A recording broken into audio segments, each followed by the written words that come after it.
আসসালামু আলাইকুম, welcome back to my channel. অন্য দিনের মতো আজকেও আরেকটি নতুন ব্লগ ভিডিও নিয়ে চলে আসলাম। সবাই কেমন আছেন? আলহামদুলিল্লাহ আমি ভালো। যে যেখানে বসে আজকে আমার ভিডিওটি দেখছেন আশা করি ভালো লাগবে। আর ভালো লাগলে প্রথম থেকে শেষ পর্যন্ত একটা লাইক দিয়ে আমার পাশেই থাকবেন।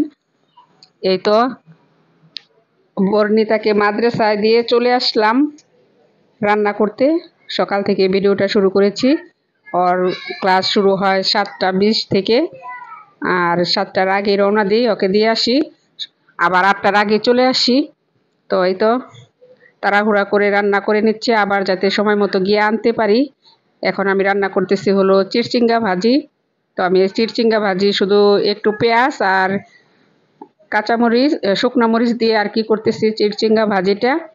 তো এইভাবে করে নিব। আর পাশের চুলায় আছে হলো আগের দিনের ভাত, খুব ভালো, একদম ফ্রিজে রেখে দিয়েছিলাম, খেতেও ভালো হবে সেজন্য আর কি আমি একটু অল্প পানি দিয়ে তারপর আর চুলায় অল্প আঁচে বসিয়ে দিয়েছি। সকালে নাস্তা হয়ে যাবে এই ভাত দিয়ে। আর এদিকে এই তো খালা চলে আসছে, খালা হাঁড়ি পাতিল মাজতেছে। আর এই তো দুপুরের রান্না যেহেতু আমার শেষ, এখানে খালার জন্য মুরগির মাংস দিয়ে ভাত বেড়ে রাখছি খাওয়ার জন্য। আর আমার রান্নাও শেষ, মোটামুটি অনেক কাজকর্ম প্রায় শেষ হয়ে গেছে। এই তো চিচিঙ্গা ভাজি দুপুরের জন্য, এখানে আছে মুরগির মাংস, আলু দিয়ে রান্না করেছি। আরও আছে হলো এই তো এখানে আছে আইর মাছ ভুনা করেছি।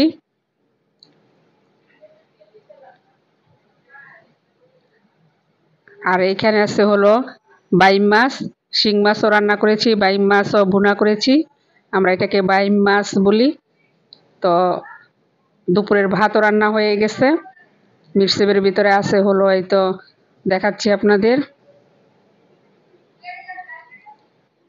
এখানে আছে শিং মাছ ভুনা রাত্রের জন্য, রাত্রের দুপুরের রান্না একেবারে করে রাখি। আর এইখানে আছে ভাত, দুপুরের ভাত। আমি সব কাজকর্ম সেরে সব কিছু গুছিয়ে মানে টেবিলে খাবার গুছিয়ে রেখে দিয়েছি। আর এই তো এখানে আছে আমাদের এই যে আতপ চাল আর কি, সেই আতপ চাল মানে ধান আর কি। আতপ এখনো তো চাল হয় নাই, ধান। এই ধানের বস্তা এখানে রাখা হয়েছে। তো বাহিরে একটু দেখিয়ে দিলাম, ওই তো ওইদিকে।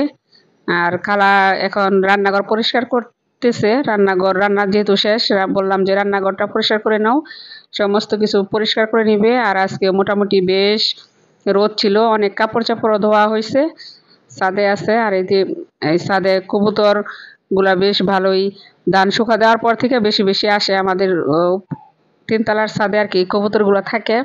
তো এখানে এসে বেশি ধান পড়ে আছে, সেগুলো খায়, খুবই ভালো লাগতেছিল দেখে। তো মোটামুটি সব কাজ সারা শেষ আর কি, এখন আর কোনো কাজ নাই।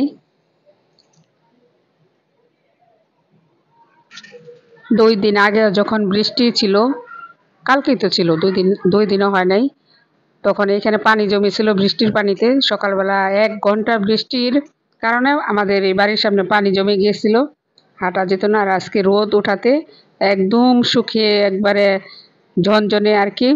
আর রোদ থাকলেও মুশকিল আমাদের, আবার বৃষ্টি থাকলেও বলি কেন বৃষ্টি হলো, হাঁটা চলাফেরা করা যায় না, এই আর কি আমাদের সমস্যা। তবে বেশ ভালোই রোদ আজকে। আর এখন প্রায় দুপুরের দিকে এখানে যে ট্রাক ভর্তি করে টিন নিয়ে আসছে আমার ভাইয়ের, ওই যে পলিথিন ফ্যাক্টরি আছে সেখানে টিনের চালা দিবে আর কি, সেজন্য নিয়ে আসছে।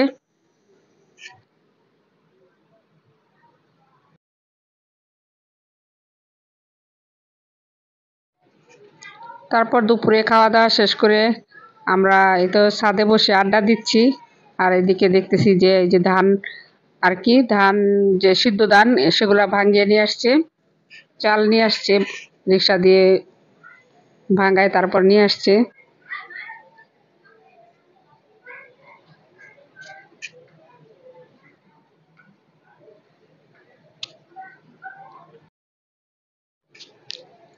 বিকালবেলা সবাই বসে ছাদে আর কি আড্ডা দিচ্ছি। আর এদিকে এই যে চালের বস্তাগুলো উপরে নিয়ে আসবে, বললাম যে উপরে এতগুলা চাল সবগুলা চাল আর অনেক গরম না, সবাই বলতেছে যে চাল মেলে দেওয়ার জন্য।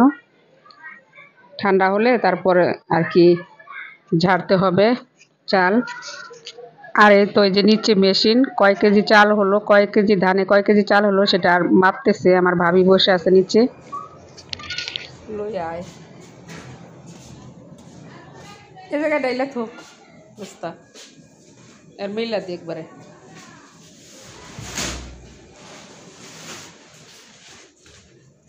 চাল কেমন হয়েছে, বাংছে নাকি?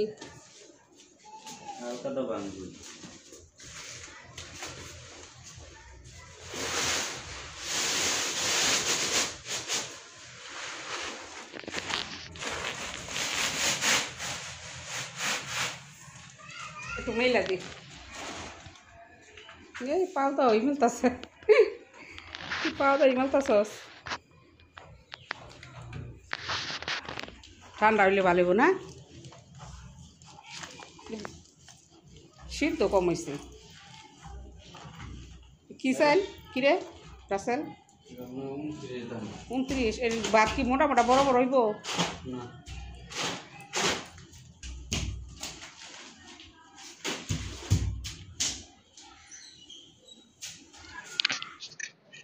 এই তো সবগুলা চাল ওইখানে মেলে দেওয়া হয়েছে যাতে গরমে নষ্ট না হয়ে যায়। তারপর আমরা সবাই ছাদে বসে গল্প করতেছি।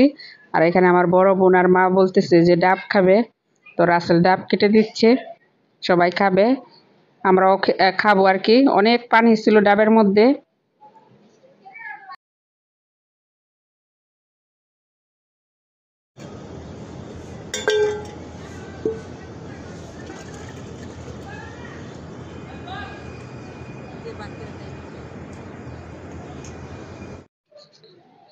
আজকে ছোট্ট একটা ভিডিও, সবাই দেখবেন, পাশে থাকবেন, নতুন হলে বন্ধু হয়ে যাবেন।